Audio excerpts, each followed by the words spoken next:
നമ്മുടെ ശരീരത്തിലുണ്ടാകുന്ന നിരവധി അസുഖങ്ങൾ ചെറുക്കാൻ കറിവേപ്പിലയ്ക്ക് കഴിയും. കറിവേപ്പിലയ്ക്ക് ഒത്തിരി ഔഷധ ഗുണങ്ങളുണ്ട്. വൈറ്റമിൻ എയുടെ കലവറയാണ് കറിവേപ്പില. കറിവേപ്പില അരച്ച് ചർമ്മത്തിൽ പുരട്ടുന്നത് നല്ലതാണ്.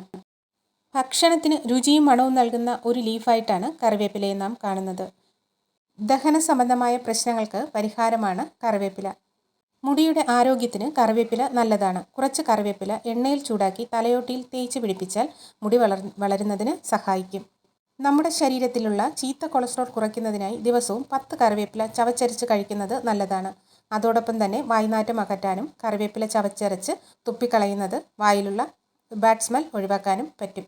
ദിവസവും കറിവേപ്പില അരച്ചു പുരട്ടുന്നത് പുഴുക്കടി തടയാനും കാലിലുണ്ടാകുന്ന വിണ്ട് കീറൽ തടയാനും കുഴിനഖം മാറാനും കറിവേപ്പില അരച്ചു പുരട്ടുന്നത് നല്ലതാണ്.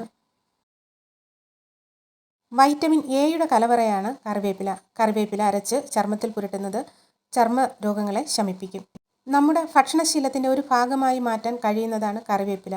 എല്ലാവരും കറിവേപ്പില കളയാതെ തന്നെ ഉപയോഗിക്കുക. ദഹനത്തിന് കറിവേപ്പില ഒരു പരിധിവരെ നല്ല ഒരു ഔഷധമാണ്. കറിവേപ്പില വെറുതെ കളയരുത്. ഔഷധ ഗുണങ്ങൾ മനസ്സിലാക്കി കറിവേപ്പില കഴിക്കുന്നത് ശീലമാക്കുക. കറിവേപ്പില കാട് പോലെ തഴച്ചു വളരും. അതിനു വേണ്ടത് ഒരു ഗ്ലാസ് വെള്ളത്തിൽ 2 ദിവസം ഒരു നാരങ്ങ പീസുകളാക്കി ഇട്ട് വയ്ക്കുക. 2 ദിവസം കഴിഞ്ഞ ശേഷം നാരങ്ങയുടെ പീസുകൾ മിക്സിയിൽ അടിച്ച് എടുക്കുക. നല്ല പേസ്റ്റ് രൂപത്തിൽ അരച്ചെടുക്കണം. അതിനുശേഷം നാരങ്ങയിൽ നിന്ന് മാറ്റി വെച്ചിട്ടുണ്ടായിരുന്ന വെള്ളം, നാരങ്ങ കുതിരാനായി ഇട്ട് വെച്ചിരുന്ന വെള്ളവും ചേർത്ത് ഏതെങ്കിലും ഹാൻഡ് വാഷിൻ്റെ ലിക്വിഡ് 2-3 തുള്ളി ഒഴിച്ച് നല്ലതുപോലെ മിക്സ് ചെയ്യുക.